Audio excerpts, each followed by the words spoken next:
In this video, we'll take a look at the basics of creating a weapon inside Command. Now, weapons, just like everything else, is basically going to be doing the same exact principle. We're going to copy an existing one and then make changes to it. Where weapons get a little more complicated is a weapon is not necessarily a weapon mount, which isn't necessarily a weapon record. And we'll take a look at each one of those individually so you understand where they're coming from. So let's go ahead and grab a generic weapon here. So we'll go ahead and do our good old-fashioned database view. We'll take a look at something we're going to concentrate on, and we're going to keep this nice and simple. We'll go ahead and grab ourselves a 120 millimeter gun. Do a quick little sort. Again, best button ever. Say 120 millimeter, and we're going to identify which one of these is going to be the easiest. That looks pretty good right there. We're going to go with, yep, this one looks pretty good. And that's a record 1510. So we're going to go to add-ins, command, copy entry. And this is going to give us a new copy of this particular one. Now I'm going to go ahead and unfilter it real quickly here. And I'm simply going to go ahead and rename it. So my name here is going to be 125 millimeter. Whoops. Don't press Control A when you do that. 125 millimeter. 2A 46M. And we're going to assume that it's going to be armor piercing. So after we dial that in, we can now take a look at the record itself. So let's go ahead and switch over to our regular form view. And now you have an idea of what this particular round is. Now the 2A46M is basically the same cannon that you can see on a tank such as the T-72. So basically at this point, we're going to go ahead and dial in all the key elements for it. We're just going to call this an example. Now we're going to go ahead and say this is a gun. Keep in mind there are multiple different types, and each one of these is going to have its different personality. We'll take a look at a couple of these individually so you can have an idea of what they can be. We can identify this as hypothetical, which doesn't have a big change. It's just going to show up in our database. Now notice with this particular weapon, there's no details as far as sizes goes because this represents basically a single shell. It's considered too small to even track inside the world itself, so we don't need to worry about it too much. If we had a guided weapon such as a torpedo or something that could be detected by radar, this would be something we would have to input. Coming over here, we have the ability to define any of our cruise altitude, which are simply not relevant in this case, but we do have the critical point, and that's going to be our ranges. In this case, this particular weapon has a slightly reduced range compared to its cousin there, as far as effective range goes. Surface POK simply refers to how reliable the weapon is. In this case, its percent of kill is at 99%. You know, the shell tends to be very reliable. 99% is pretty safe for that particular point. That gives you a 1% dud rate overall. Climb rate and climb speed are simply not relevant here on account of the fact that we're simply not going to see it unless we're using a guided weapon, which we'll take out in a little bit. Over on this side, we have any specifics as far as launch altitude and launch target altitude. None of these are going to be important to us because, again, the only thing we're really worried about is going to be all the stuff that we have here.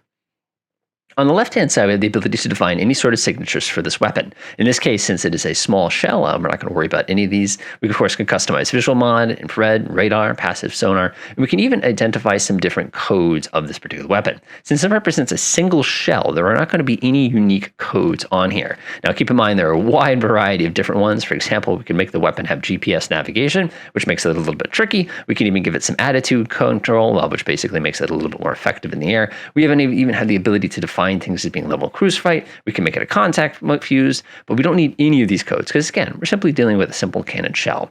If we had some kind of engine in the event that we had some sort of a missile, which we'll take a little later, this is where we define the engine as well as how much fuel it carries. Again, we're not going to worry about that too much here. Coming down here, we have the ability to attach a sensor to the weapon. Since our weapon is not an actively guided weapon, which we could define by defining it in here, we do not need to worry about that. In the event that we did want to do something like that, we can actually make this an active radar seeker weapon to make it an even more lethal. In this particular case, I'm just going to delete that entry because we don't need it, again, because we're a simple cannon. Next thing we're going to take a look at is we're going to take a look at what we're going to be doing as far as illuminator goes. This particular weapon does not require illumination in order to guide. Down here, we have the ability to define any sort of communication data link. This is going to be very critical when you're dealing with weapons that can be buddy launched or cooperatively engaged. Coming down here, we have the warhead. Now, this is important because this is going to define a lot of properties about the weapon itself. In our case, it says warhead is 183, 120 millimeter, APFSDS. So what we're going to do is we're going to open this warhead up. We're going to make a copy of it just like we did before. And we're simply going to quickly modify some of the language of it real fast just to make it a little bit safer. Take ammo for T-72. That sounds good. We'll go ahead and close this one out. We're just going to make a mental note that is a 1249. So we'll come over here. We'll change this to 1249. Press enter. I'm going to go ahead and save this real quick, close it, and then we'll reopen it again so that we can go ahead and take a look at what we have done here. So now you can see we have this generic. This is important because we're going to need to use this one later on. If I actually open it up again and switch to the form view, you can see that we don't have anything fancy here on account of the fact that the only information we really need to know is what type of warhead it is. In this case is a long-rung penetrator. We have a different type of explosive type. In this case is just special, meaning you can penetrate very, very thick armor. We have the total weight of the explosive, and then it will actually calculate dynamically how much damage it's going to do. We also have the ability to define in the rocket and gun caliber, which is going to dictate what it looks like in the worlds, as well as any sort of dispersion or anything along those lines. This is a fairly precise round, so I'm not going to dial anything to that effect. So now that we have our warhead, we go ahead and dial that into here, and we now have everything all preset. Now, it's worth noting that certain types of weapons can have individual weapon records on board, which complicate things a little bit. But again, we're not going to see that until we see something such as a mount that carries multiple missiles on board, for example. The next thing we're going to take a look at, and this is going to be very important, is going to be the CEP, which represents just how precise this particular weapon is. This is the circular error probable. In this case, if we're attacking a land or surface target, we have a 4-meter total circle that's going to define exactly how wide our zone is there. Coming down here, we have everything as far as appropriate targets goes. In this case, we can engage all of these possible targets. Now, for example, if I wanted to make it so that I could attack an air target with this, I could actually click on here and actually define that as being an appropriate target for it. But in this particular case, the only thing we could probably engage with it would probably be a helicopter that got a little bit too low and a little bit too slow.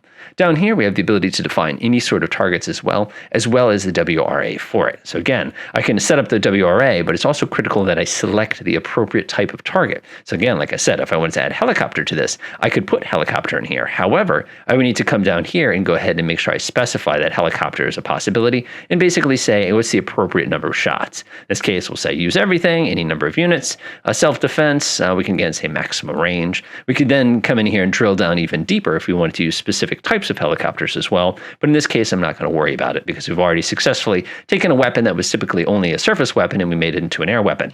By the way, since we made it possible to make this an air weapon, we have to actually define the range versus air also.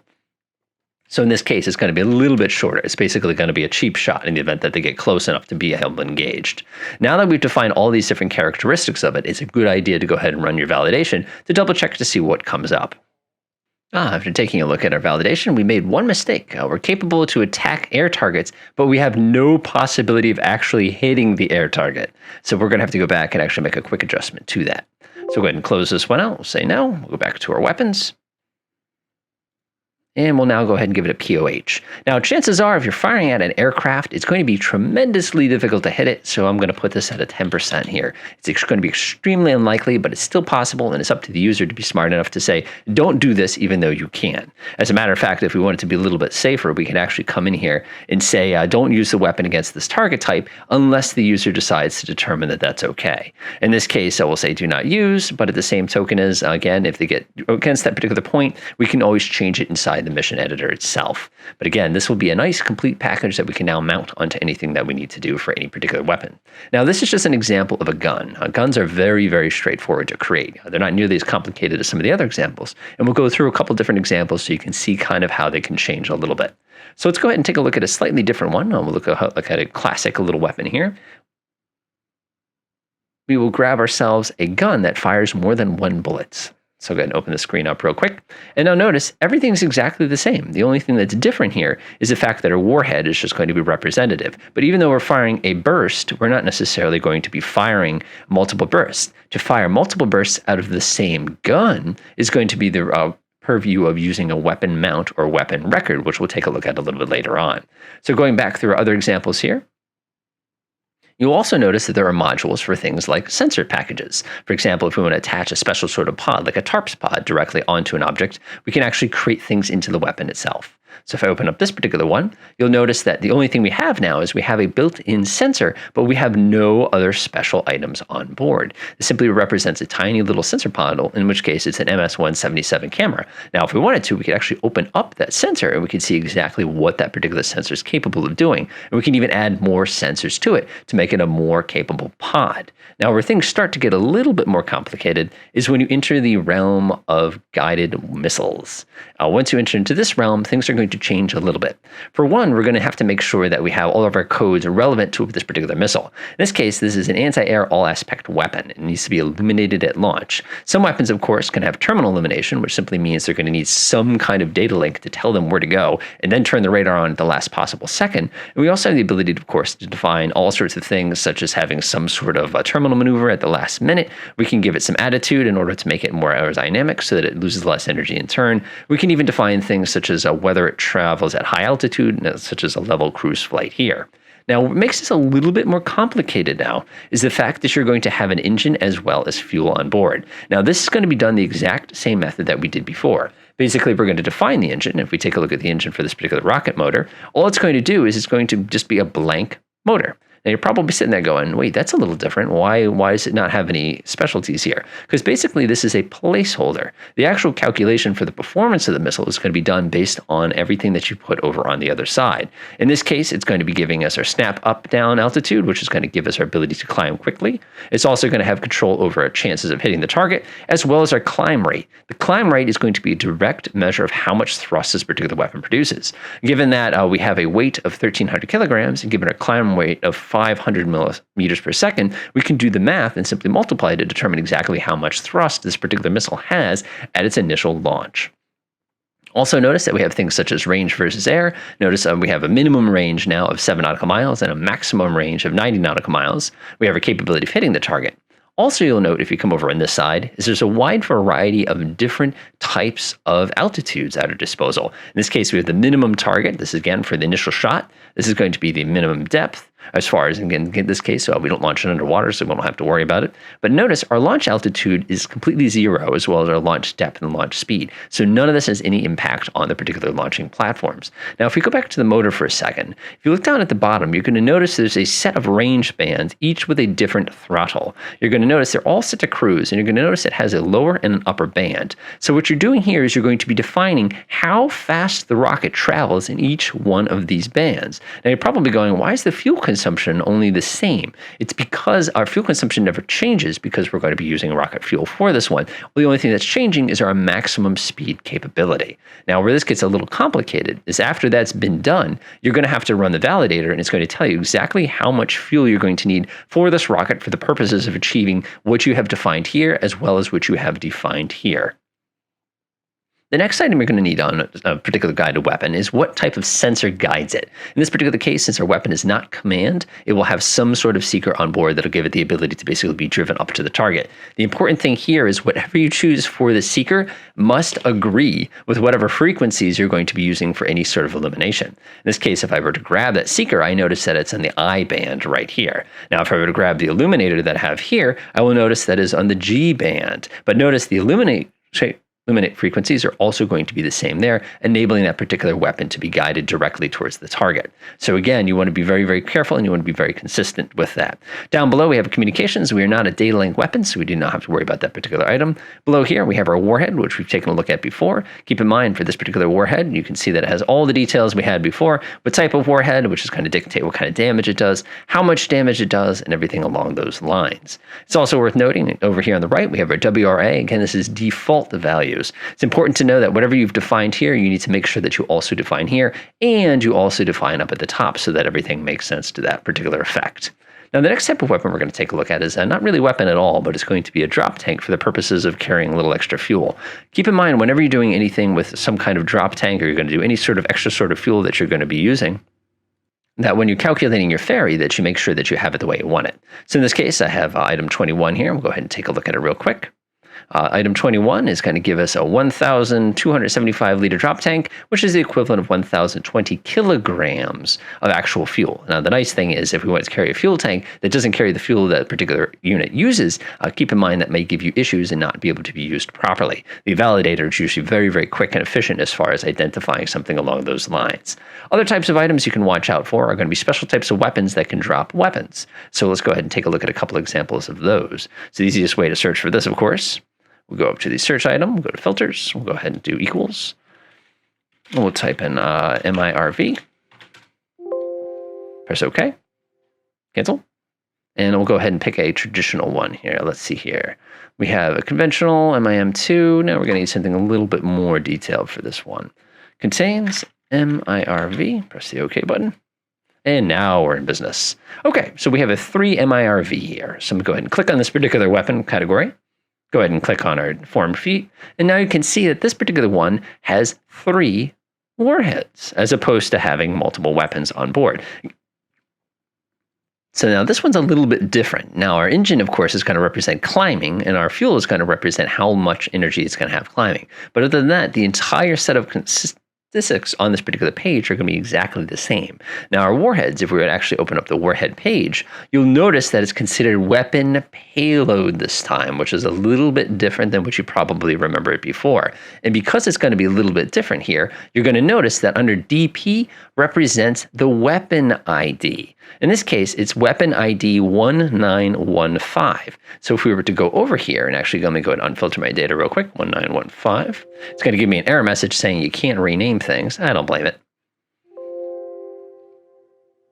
And now when you open up the particular weapon on here, you'll notice that this weapon is deployed by the previous weapon. In this case, the actual nuclear warhead here is a 500 kiloton warhead, and this breaks off. Now, the nice thing is, since we're defining it by piece here, we can define an MIRV and then stick it into any sort of platform that we need it. The important thing here is anything as far as visual modifiers, anything as far as launch altitudes and depths. This is all critical that we take the time to carefully calculate everything that we're doing on here. Our last type of weapon that you want to keep an eye out for is going to be any sort of weapon that you can use on its own. So in this case, I'm going to go ahead and grab ourselves a classic little torpedo here. And you'll see after opening up this torpedo that we have the ability to define things such as torpedo seeking or any special item that you have on board. In this particular case, because it's Mark 46, it is only a submarine attacking particular torpedo. If we instead selected one of the other marks, let's go ahead and go for the Mark 48. Again, make sure you go ahead and take a look at any sort of sorting information that you're going to need. Make sure you click the correct category. There we go. Go down to Contains, do Mark 48. We'll go ahead and grab the most recent version. And now you'll notice we have a couple extra little perks. And we also have the ability to communicate back with the submarine we're launching from in the turn of a torpedo wire.